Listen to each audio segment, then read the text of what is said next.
चुनावी सभा और रैलियों के बाद में मध्य प्रदेश बीजेपी ने अब उपचुनाव की तमाम 28 सीटों पर एक विजय जनसंपर्क अभियान शुरू कर दिया है। रायसेन के गंज बाजार से भाजपा प्रदेश अध्यक्ष वीडी शर्मा ने कन्या पूजन करते हुए उस अभियान को शुरू किया। बाजार में लोगों से मुलाकात की, बीजेपी प्रत्याशी प्रभुराम चौधरी के पक्ष में मतदान की अपील भी की। ये अभियान चुनाव प्रचार थमने तक यानी 1 नवंबर शाम 5 बजे तक सभी 28 सीटों पर घूमता रहेगा। प्रदेश अध्यक्ष वीडी शर्मा ने कहा कि अब कार्यकर्ताओं को बूथ पर जनसंपर्क के लिए जुटना पड़ेगा। अभियान के साथ बीजेपी प्रत्याशियों को विजय दिलाने की जिम्मेदारी अब कार्यकर्ताओं की होगी। इसीलिए इस विजय अभियान को उन्होंने जनता और कार्यकर्ताओं के बीच सौंप दिया। उन्होंने कहा कि हमारा मूल मंत्र है बूथ जीता तो चुनाव जीता। इसी मंत्र के ऊपर बीजेपी काम कर रही है। पूर्व सीएम उमा भारती ने भी कांग्रेस पर इस मौके पर जमकर निशाना साधा। आदरणीय उमा भारती जी, भारतीय जनता पार्टी। हमारे सहयोगी नासिर गौरी इस वक्त जुड़ चुके हैं। नासिर, एक रथ की शुरुआत बीजेपी ने कर दी, ओवरऑल प्रचार किस तरह करा पूरे दिन?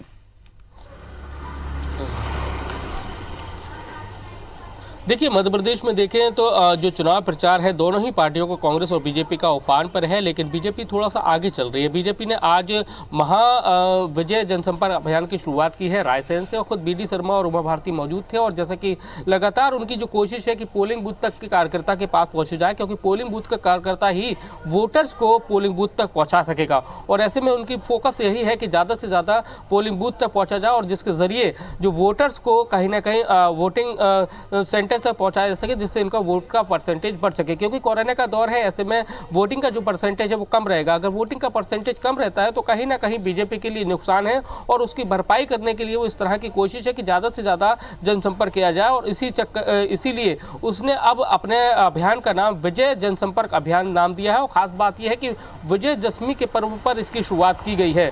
ग्वालियर चंबल अंचल की भी बात करें तो आज केंद्रीय मंत्री नरेंद्र सिंह तोमर, ज्योतिरादित्य सिंधिया की भी कई सारी सभाएं यहाँ पर आयोजित की गई है। और लगातार जो कोशिश यही है कि ग्वालियर चंबल अंचल के साथ साथ ग्वालियर चंबल अंचल की जो 16 सीटें हैं उसके साथ साथ प्रदेश की 28 सीटों पर बीजेपी विजय हो। और इसके लिए वो निचले लेवल से यानी कि ग्राउंड लेवल से हर एक चीज़ को मजबूत करने की कोशिश में लगी हुई है। उसके जो समाज विशेष के नेता है, चाहे वो मंत्री हों, पूर्व मंत्री हों, विधायक हों, उनको प्रभारी बनाया गया है। ग्राउंड लेवल पर वो पहुँचकर कोशिश यही कर रहे हैं कि बीजेपी के पक्ष में जितना ज़्यादा से ज़्यादा वोट परसेंटेज है वो बढ़ सके। क्योंकि अगर वोट परसेंटेज बढ़ेगा तभी बीजेपी की दोबारा से मध्य प्रदेश में सरकार बनना तय है। और सबसे बड़ा जो रास्ता है वो ग्वालियर चंबल अंचल से ही बीजेपी के लिए जाता है, क्योंकि ग्वालियर चंबल अंचल में सबसे ज़्यादा सीटें हैं।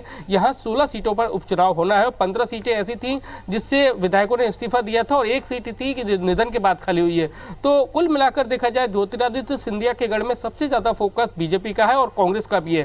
कांग्रेस की भी देखा जाए तो कल से सचिन पायलट और कमलनाथ हैं, वो ग्वालियर के दौरे पर हैं, ग्वालियर चंबल अंचल के दौरे पर हैं।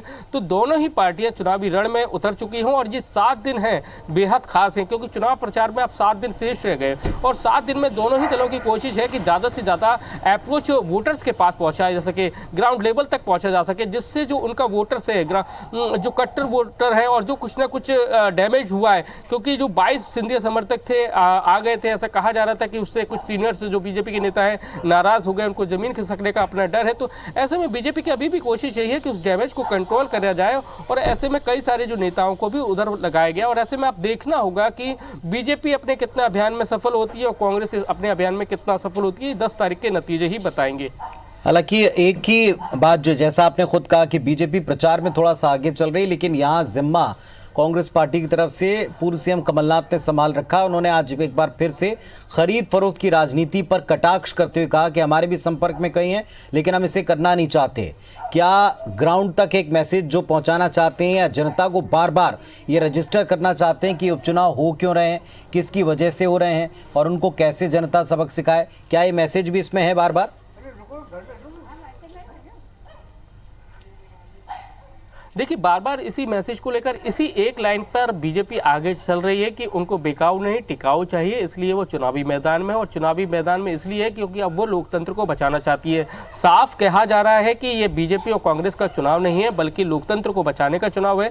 क्योंकि जिस तरह से लगातार जो विधायक है उनकी खरीद फरोख्त हो रही है, लगातार वो ज्वाइनिंग कर रहे हैं। जैसे कि कल का मामला देख लिया जाए तो लगातार जो कांग्रेस के विधायक है उनका जो मोह है बीजेपी की तरफ बढ़ रहा है। तो आखिर क्यों बढ़ रहा है? आखिर ऐसी कौन सी वजह है जिसके कारण वो बीजेपी की तरफ आकर्षित हो रहे हैं। तो वो उसको डायलॉग डिलीवरी उनकी यही है कि इनकी खरीद फरोख्त की जा रही है। जैसा कि 22 जो विधायक थे उनको बेंगलोर के रिसोर्ट में ठहराया गया, फिर उनकी खरीद फरोख्त की गई। ऐसे ही कई सारे जो विधायक हैं उनकी खरीद फरोख्त की जा रही है और उसी मैसेज को लोगों के जहन में बैठाने की जो कांग्रेस की जो कोशिश है उस कोशिश में लगी हो, वो कहीं ना कहीं उसका असर भी बहुत दिखाई दे रहा है। अगर ग्वालियर चंबल अंचल की बात करें, क्योंकि मैं एक एक सीट पर भी होके आया हूं और ग्राउंड लेवल की जो तासीर है वो भी समझने की कोशिश की है, तो कहीं ना कहीं जो कांग्रेस का ये जो मैसेज है बिकाऊ और टिकाऊ वाला, उसमें कहीं ना कहीं वो 90% सफल भी हो रही है। बहुत से लोग हैं जो गांव के ग्रामीण के, वो इस बात को बहुत संजीदा तरीके से ले रहे हैं कि हाँ, कोई विधायक इस तरह से नहीं करता जिस तरह से इन्होंने एक पार्टी को बदल दिया, सरकार को गिरा दिया।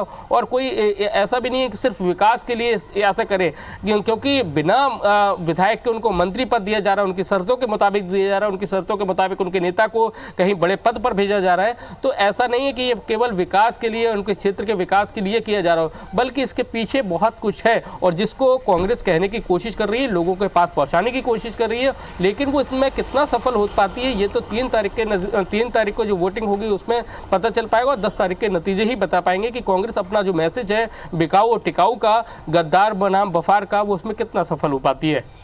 चलिए, तो दोनों के अपने अपने फंडे, एक तरफ जनसंपर्क पर, बूथ जीतने पर भरोसा, दूसरी तरफ क्यों ये उपचुनाव हो रहे हैं, गद्दारी किसने की, किसके साथ की, इस सेंटिमेंट को इनकैश करने की कोशिश है। बहुत शुक्रिया आपका इस जानकारी के लिए।